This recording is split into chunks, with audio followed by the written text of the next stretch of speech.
وسلموا على رسوله الكريم اما بعد فاعوذ بالله من الشیطان الرجیم بسم اللہ الرحمن الرحیم وذکر فإن الذکرى تنفع المؤمنین صدق اللہ العظیم۔ معزز سامعین، عزیز طلبہ، آج جب ہم تاریخ کے اوراق پلٹتے ہیں اور ہماری نگاہیں اپنے اکابر کی قربانیوں پر پڑتی ہیں تو ہماری روحیں تڑپ اٹھتی ہیں، بدن لرزہ اٹھتا ہے، دل کانپنے اور دھڑکنے لگتا ہے، زبانیں گم اور آنکھیں اشکبار ہو جاتی ہیں کہ وہ ہندوستان جس کی آزادی کی خاطر ہم نے پھانسی کے پھندے کو چوما، دار پر مسکرائے، کالے پانی کی سیر کی، جزیرے کو آباد کیا، آج ان کی تمام تر قربانیوں کا انکار کیا جا رہا ہے، گویا ہمارا جنگ آزادی کے اندر کوئی حصہ ہی نہیں ہے۔ اگرچہ آپ تاریخ کے اوراقوں کو پڑھیں، تاریخ کی کتابوں پر نظر ڈالیں تو یہ بات بھی آپ کو روزے روشن کی طرح یاد ملے گی کہ اگر ہندوستان کی جنگ آزادی کے اندر علماء حصہ نہ لیتے تو یہ ہندوستان کبھی بھی آزاد نہ ہوتا۔ اگر یہ سرخیلی آزادی نہ ہوتی تو تحریک آزادی نہ چلتی، تحریک بالاکوٹ نہ چلتی، تحریک خلافت نہ چلتی، ہندوستان چھوڑو تحریک نہ چلتی، مقدمہ و ابھیان نہ چلتا، امبالہ سازش کیس نہ بنتا۔ الغاز علماء کرام ہی نے اپنے خون و جگر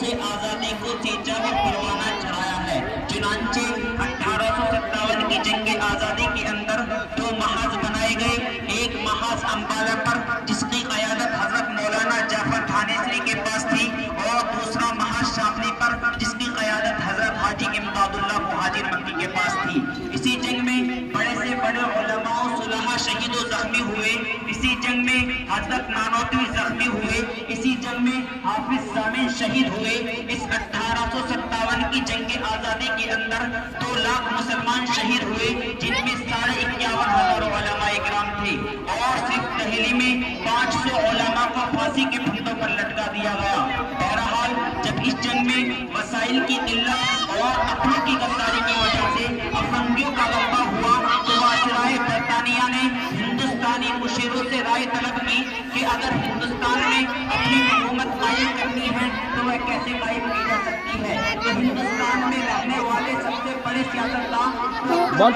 نے جو رپورٹ پیش کی تھی اس میں لکھا تھا کہ ہندوستان میں سب سے زیادہ بیدار مسلمان ہیں اور جنگ آزادی بھی صرف مسلمانوں نے لڑی ہے، اور جب تک مسلمانوں میں جذبہ جہاد موجود ہے اس وقت تک ہم لوگ حکومت نہیں کر سکتے۔ سب سے پہلے ہندوستان سے علماء اور قرآن کا ختم کرنا ضروری ہے، لیکن اس سے پہلے ایک اور چیز کا ختم کرنا ضروری ہے، اور وہ یہ کہ ہندوستان سے علماء اور قرآن کو ختم کر دیا جائے۔ چنانچہ 1864 سے لے کر 1867 تک انگریزوں نے علماء کو ختم کرنے کا فیصلہ کیا، اور یہ 3 سال ہندوستان کی تاریخ کے بڑے المناک سال ہیں۔ ان 3 سالوں میں انگریزوں نے 14,000 علماء کرام کو تختہ دار پر لٹکا دیا تھا۔